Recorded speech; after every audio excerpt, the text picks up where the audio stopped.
Hello दोस्तों, कैसे हैं आप लोग। हमारी आज की कहानी का नाम है कष्ट।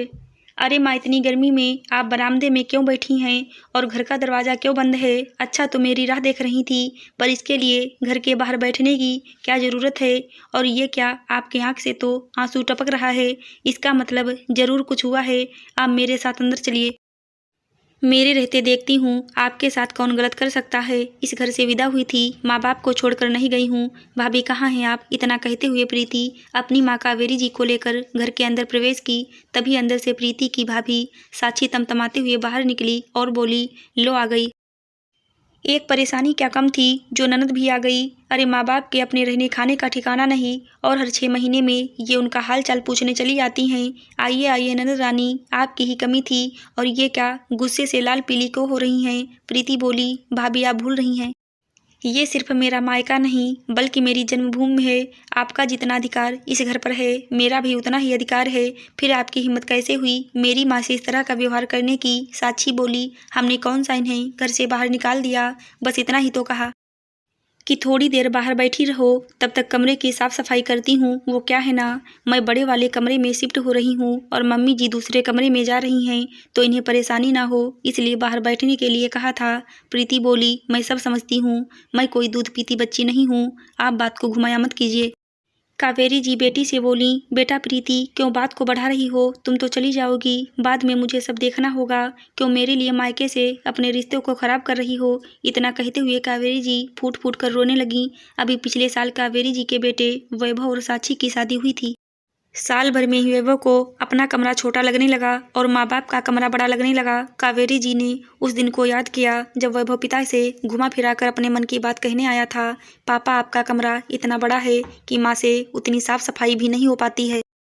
देखिए उस कमरे की हालत कितना गंदा हो गया है। ऐसे भी आपके कमरे में बस एक अलमारी और एक पलंग रखी हुई है, जबकि मेरा कमरा बहुत छोटा है और प्रीति के मायके से इतना सामान आया है कि उस कमरे में आ ही नहीं रहा है। आप बुरा ना माने तो मैं सोच रहा था क्यों ना हम कमरों की अदला बदली कर लें। और फिर पापा आप तो पंखे में सोते हैं, हम इस कमरे में एसी लगाने की सोच रहे हैं। सुरेश बाबू बोले, बेटा वैभव, अभी अभी जो तुमने बात कही कि बेटे की शादी के बाद माँ बाप बदल जाते हैं, वो तो तुमने अभी खुद ही सिद्ध कर दिया।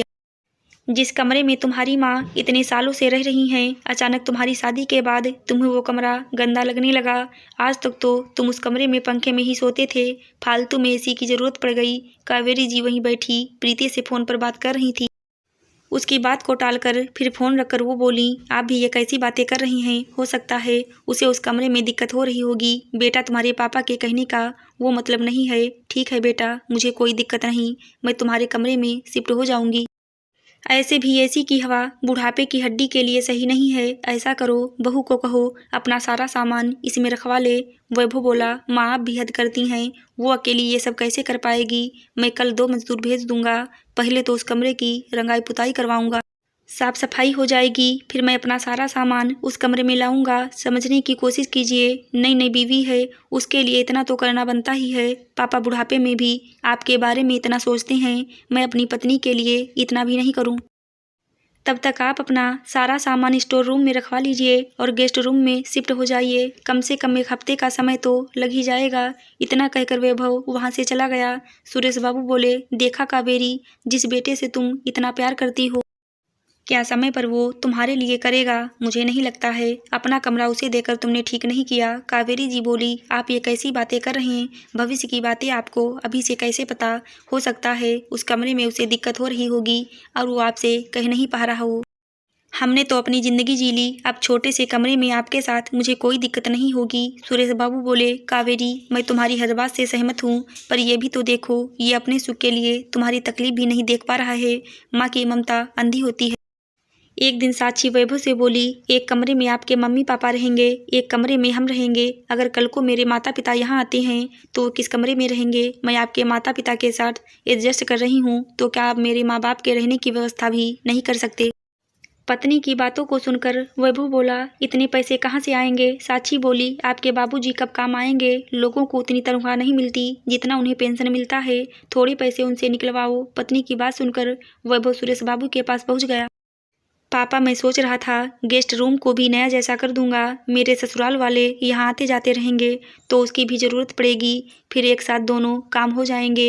अभी मेरा हाथ तो बहुत टाइट चल रहा है। मैं सोच रहा था आपके पेंशन के पैसे तो धरे के धरे रह जाते हैं, तो क्यों ना आप ये रंगाई पुताई का खर्चा देख लीजिए। वैभव के जाते ही सुरेश बाबू पत्नी से बोले तो कावेरी जी उनको समझा बुझाकर शांत की, पर उनके मन में भी कहीं ना कहीं ये बात खटक रही थी। 2 दिन बाद कमरे की रंगाई पुताई शुरू हो गई तो माता पिता को अपना रूम ना देकर गेस्ट रूम में रहने को कहा। कावेरी जी को सांस की समस्या थी और गेस्ट रूम बहुत दिनों से बंद था, जिसके कारण चारों तरफ से अजीब सी दुर्गंध आ रही थी। उन्हें बहुत दिक्कत हो रही थी। बेटे को ससुराल वालों के चक्कर में अपनी माँ का कष्ट नजर नहीं आ रहा है। बातों बातों में कावेरी जी ने प्रीति को सारी बात बताई। प्रीति ने कहा जब तक वहाँ काम चल रहा है आप मेरे पास आ जाइए। प्रीति के साथ सास ससुर उसके साथ रहते थे, जिसके कारण कावेरी जी उसके घर भी नहीं जाना चाहती थीं। सुरेश बाबू बोले जिस बेटे के लिए तुम अपना सब कुछ छोड़ रही हो उसे तुम्हारा कष्ट तक नहीं दिख रहा है।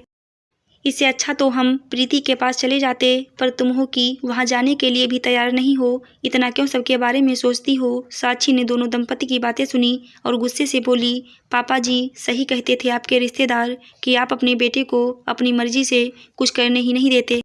आपका बेटा अगर आप लोगों पर खर्च करे तो बहुत अच्छा, वहीं अगर मुझ पर या मेरे मायके वालों के लिए कुछ करे तो आप लोगों को इतना बुरा क्यों लगता है। सुरेश बाबू बोले बहू ये तो पहली बार देख रहा हूँ कि बेटा माँ बाप को छोड़कर सास ससुर के आने जाने की चिंता कर रहा है, और मैं सुनी सुनाई बातों पर भरोसा नहीं करता। अगर तुम्हारा पति अपने शौक मौज के लिए कुछ पैसे खर्च करना चाहता है तो बेझिझक करे, मैं उसे कभी हिसाब मांगने नहीं जाऊंगा, पर मैं अपने पैसे यूं ही खर्च नहीं कर सकता क्योंकि मैं कमाता नहीं हूँ। इन सब बातों की चर्चा अपने पति से करो तो बेहतर होगा। इतना कहकर सुरेश बाबू घर से बाहर चले गए। वक्त बीत रहा था। साची घूमती फिरती कावेरी जी को बेटे से अलग करने की बात सुनाती रहती, जिससे एक माँ का कलेजा कांप जाता था।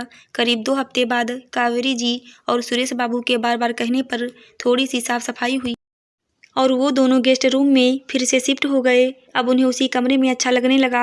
एक रोज दोनों दंपति हाल में बैठकर चाय पी रहे थे और टीवी देख रहे थे तो साची कावेरी जी को बोली मम्मी जी क्या पापा जी के साथ कमरे में बैठ सकती हैं, मेरे कॉलेज के कुछ दोस्त आ रहे हैं। कावेरी जी सुरेश बाबू को बोली चलिए कमरे में चलते हैं, वहीं चाय पियेंगे। सुरेश बाबू ने शक की नज़र से कावेरी जी को देखा तो वो बोली अरे बहू के कॉलेज के कुछ दोस्त आने वाले हैं, उनके सामने हम लोग बैठकर क्या करेंगे, तो चलिए ना हम कमरे में बैठते हैं। इतना कहकर वो उन्हें लेकर चली गईं। कई घंटों तक घर में शोर शराबा होता रहा। दोनों वृद्ध दंपति को परेशानी तो हो रही थी, पर उन्होंने नज़रअंदाज किया। कामवाली सब कुछ बनाकर और अपने समय पर वापस चली गई। साक्षी ने बहुत कहा पर वो रुकी नहीं और चली गई। साक्षी कावेरी जी के पास गई और बोली मम्मी जी क्या आप मेरी मदद कर सकती हैं। सुरेश बाबू इशारों में कावेरी जी को मना करते रहे, पर कावेरी जी बहू की मदद करने के लिए चली गईं। साक्षी बोली मम्मी जी आप इन सब के लिए चाय काफ़ी बना दीजिए और हाँ कुछ बर्फ़ के टुकड़े भी लाकर रख दीजिएगा। अब हर कोई हमारी तरह चाय काफ़ी तो पीता नहीं है, इनके साथ किसी न किसी को तो बैठना ही होगा, तो मैं बैठ जाती हूँ। कावेरी जी चाय बनाकर लाईं तो साक्षी की एक सहेली बोली साक्षी तुमने अपने पति को तो अपने रंग में रंग लिया, पर इस घर को और घर वालों को भी अपडेट कर दी हो। अब जाकर ये लोग तुम्हारे स्टैंडर्ड के लगते। इतना कहकर वो सब हंसने लगे। उनके साथ साक्षी भी हंस रही थी। ये बात कावेरी जी को अच्छी नहीं लगी। साक्षी के एक दोस्त ने कहा हे ओल्ड वुमेन जरा वो बोतल और बर्फ तो पास करो। कावेरी जी अपनी बहू का मुंह देखने लगी तो साक्षी बोली दे दीजिए बोतल और जाइए यहाँ से। धीरे धीरे समय बीतने लगा। करीब 2 साल हो गए। एक रोज दोनों बेटे के बचपन के दिनों की बातें करके मुस्कुरा रहे थे, तभी वैभव आया और बोला पापा आपसे एक काम था, अगर आप बुरा ना माने तो कहूँ। सुरेश बाबू बोले बेटा मैं बुरा मानकर भी क्या कर सकता हूँ, और अपने पिता से कहने में क्या संकोच, जो कहना है खुलकर कहो। वो बोला साक्षी के भाई की शादी तय हो गई है, लड़की इसी शहर की है। कावेरी जी खुश होकर बोली अच्छा बहू ने बताया नहीं। साक्षी बोली मम्मी जी कहाँ ध्यान रहता है, पूरे दिन तो आप सबकी सेवा में लगी रहती हूँ, फिर मैंने सोचा था सब तय हो जाए तो आपको खुशखबरी दूंगी। वैभव बोला माँ लड़की वाले इसी शहर से शादी करना चाहते हैं, तो मैं सोच रहा था क्यों ना आप लोग 15 दिन के लिए प्रीति के घर क्यों नहीं चले जाते हैं। सुरेश बाबू गुस्से में खड़े हो गए और बोले 15 दिन के लिए हम हमारा घर छोड़कर क्यों अपनी बेटी के घर चले जाएं। अगर व्यवस्था ही करनी है तो बहू के रिश्तेदारों के रहने की व्यवस्था 15 दिन के लिए किसी होटल में कर दो। हम अपना घर छोड़कर कहीं और क्यों जाएंगे। वैभव बोला, पापा आपको क्या लगता है इतना पैसा लगाकर घर की पेंटिंग क्या आप लोगों के रहने के लिए मैंने करवाई थी।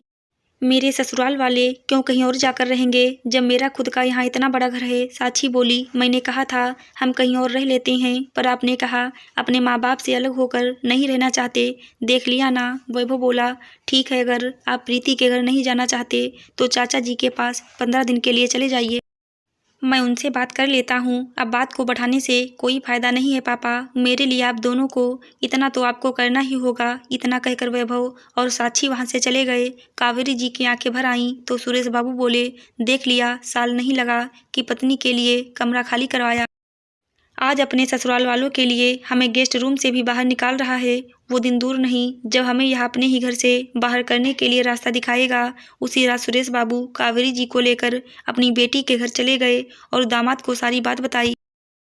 उसी शहर में सुरेश बाबू के भाई भी रहते थे, वह भी वहां आ गए। फिर दामाद और दोनों भाई मिलकर एक वकील के पास गए और उसे सलाह मशवरा लिया। करीब 15 दिन बाद सुरेश बाबू घर आए और बोले, मैं समाज के सामने अपने खानदान का नाम खराब नहीं करना चाहता था, इसीलिए चला गया। कभी तुम्हारी पत्नी ने अपने मित्रों के लिए, कभी तुमने अपने ससुराल वालों के लिए हमें पल पल पराया किया और कल तक बस यह सुनता था कि बेटा शादी करके बदल जाता है, पर उसे तुमने सत्य साबित किया। हम तुम्हारी परवाह करते हैं, इसलिए कह रहे हैं घर के अगले हिस्से में हम रहेंगे और पिछले हिस्से में तुम रहोगे। पीछे के रास्ते को तुम इस्तेमाल करोगे और अपना खर्चा पानी खुद उठाओगे। वैभव बोला, मैं सब जानता हूँ, ये सब बातें आपको जीजा जी ने सिखाई है ना। जीजा जी आप ऐसा कैसे कर सकते हैं, और चाचा जी आप भी कुछ नहीं कह रही हैं। दामाद बोला, साले साहब अपने रास्ते में कांटे तो आपने खुद ही बिछाए हैं, जब आप रिश्तों की मर्यादा लांघेंगे तो ये तो आपके पिता हैं। चाचा बोले, जब तुमने अपने माँ बाप के साथ पराये जैसा व्यवहार किया तब क्या मुझसे पूछा जो आप बोल रहे हो। प्रीति आगे बढ़कर बोली, भाई तुमने तो हमें खुद से अलग कर दिया था, ये तो हमारे माँ बाप हैं जो तुम्हें खुद से अलग भी नहीं कर रहे हैं। तुम्हें माँ से अलग करने के डर का फायदा तुम्हारी पत्नी ने बहुत उठाया, पर अब नहीं। जब तुम दूसरों के लिए हमें पराया कर सकते हो तो क्या हम तुम्हें खुद से थोड़ा दूर नहीं कर सकते। साक्षी ने कहा, देखा मैं ना कहती थी कि आपकी बहन अपने फायदे के लिए हमारा नुकसान करवा कर रहेगी। वैभव ने घूरती हुई नज़रों से साक्षी को देखा और बोला, ये सब इसने नहीं बल्कि तुम्हारी लालच ने किया है। अब जो भी आगे होगा उसे भुगतने के लिए तैयार रहो।